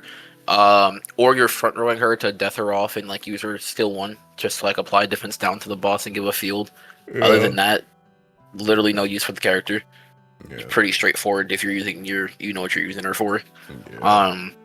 You also could give thirsting for 250 full auto. That's a thing too. True. And then Ray, again, you put skill 1 on MC and you start blasting, bro. There's nothing to say about that character. You could also use her skill 3 to bypass some triggers while you're like spamming stuff. So there's that too. I could actually see some people doing that for like when people start mashing. I could see people just abusing this, just walking through stuff. But yeah, pretty self-explanatory units. And then Beatrix, I'm not a full Bea believer. I think she's in the same pool as who do we just talk about, bro? We just talked about somebody, bro. Meg? Yeah, same pool as Meg. We're like, but like unlike Meg, because Meg has assassin as well. Meg's assassin's kind of clicky and kind of like but Bea's assassin is actually really good. She already has TA when low. She has like dodging and like counter effects. She does big nukes on her skill 1 and skill 4 because it's like 1000% mod, 1200% mod. She actually does some quite strong nukes, and she gives herself double strike. The only problem is her skill 1 and skill 3 are current HP, so I don't know how you would have to configure your party to get her to be in the red, because if you go from 100, you're instantly going to 60, and then it's 60 times 0.6, which is 36. So you got to find a way to lose another 9% of your HP.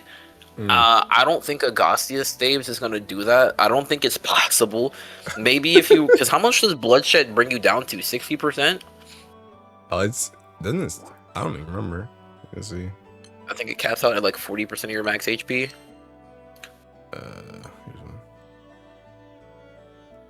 20%. So yeah, if you run 2, that puts you at 40 or 60%. So then 60 times 0.6, because it's taking 40%. Then 36 times 0.6 puts you at 21.6. So I mean, yeah, if you're a Magna guy, she could be pretty good. If you run her with a 2+ Agastya, you could get her into red, and you click skill 4, and you can burst with her. I think she could be useful for 2 or 3 turn setups, because when you do click that skill 4, you remove 3 buffs on the boss as well, so that could be useful. That plus summoning Bubs turn 2 or turn 3 removes 6 buffs from the boss, so that's pretty much going to clear everything out of the way. And if you do take damage from the boss, because again, Magna's not the tankiest in Dark, it's actually good for her because she does have the lethal hit on her passive. Or is it Undying or is it lethal hit? I think that one's Undying. Let me see. Take lethal hit. It's lethal hit. Oh. So yeah, you can at least survive at 1 HP and then click the skill. So there's that too. And she gives herself the spell cancel and debuff immunity, so she can't get like you basically are guaranteed to get her damage off. Yeah.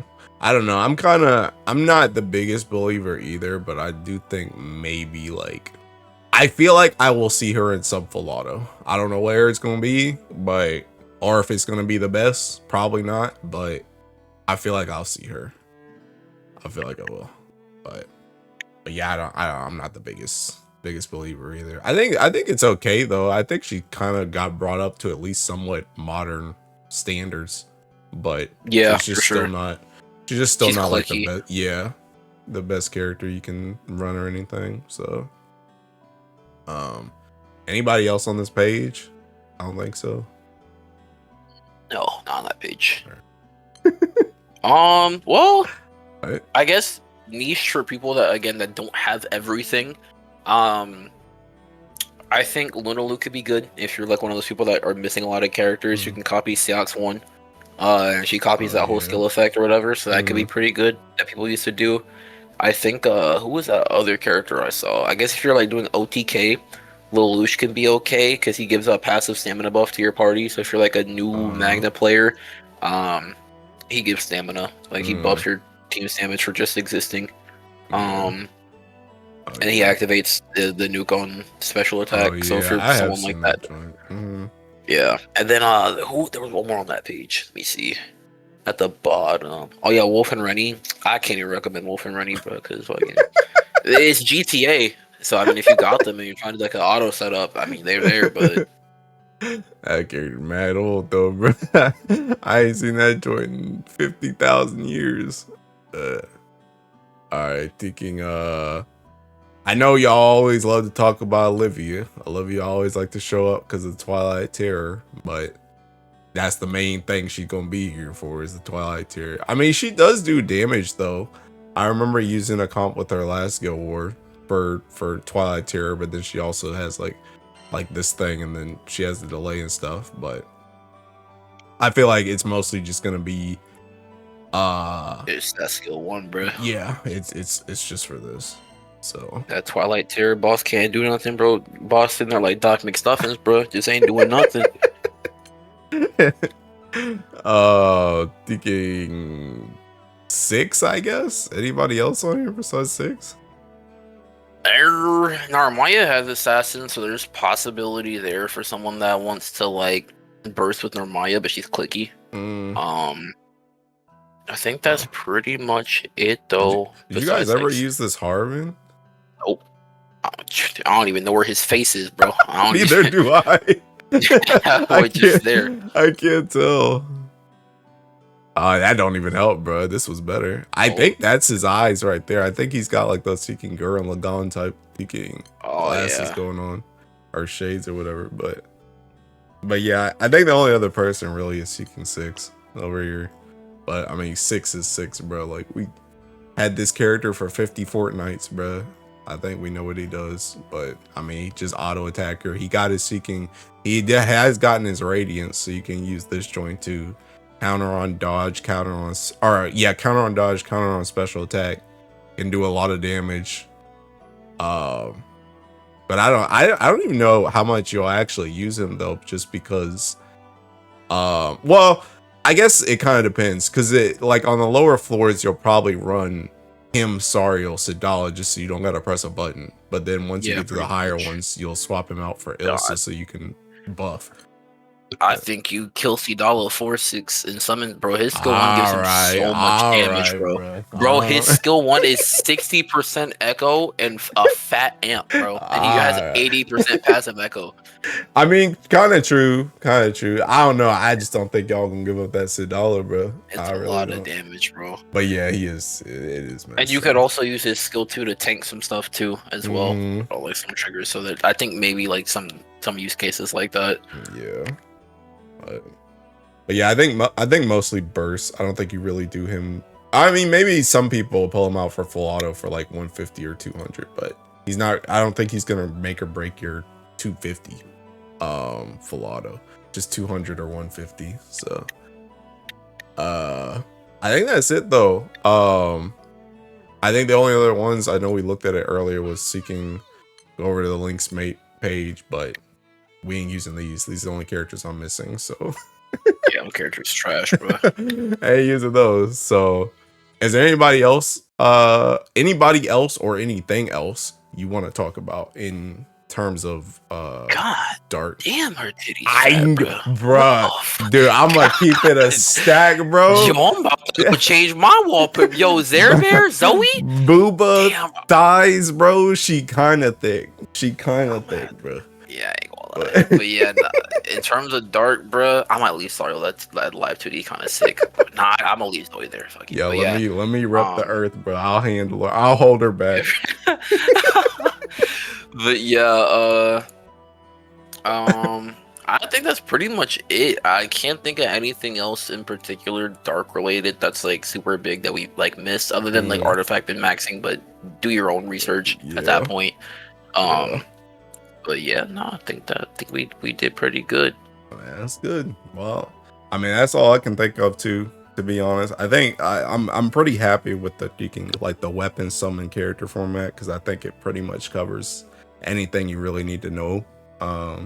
Maybe we do an artifact thing in the future, but god dang, artifacts. I feel like artifact stuff is swapped so fast right now because people are still trying to figure out what's best for everything. So maybe leave that one off for a couple rotations. But yeah, I mean, thank you for joining me for this. I'm glad the Dark Lord could join me.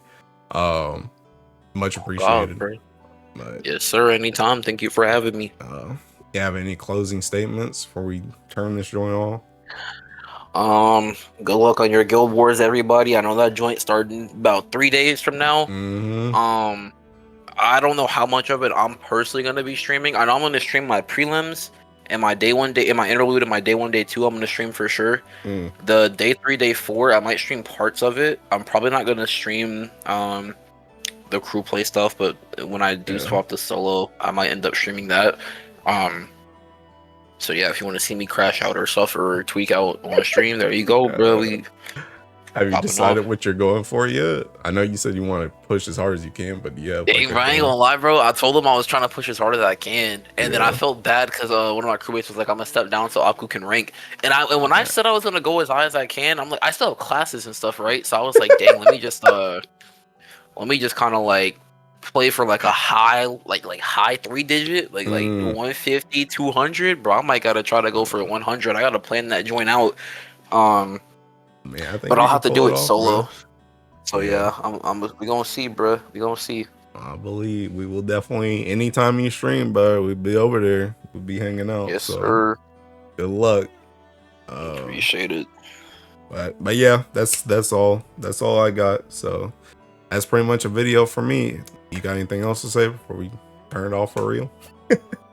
Yeah, I think we did a pretty good job. I think I say this on my videos. If people got questions, really, that shit in the comments. But like low key, like maybe I'll be the comment warrior. I'll respond. If AJ, you don't want to respond, I got y'all, bro. Yeah, I got bro. y'all. I'll just give y'all the heart, bro, and keep it pushing. But yeah, I'll be up on that. But yeah, that's pretty much it for me. All right. Well, thanks for watching, everyone. Thanks for the support as always, and I will see you in the next one. Bye bye.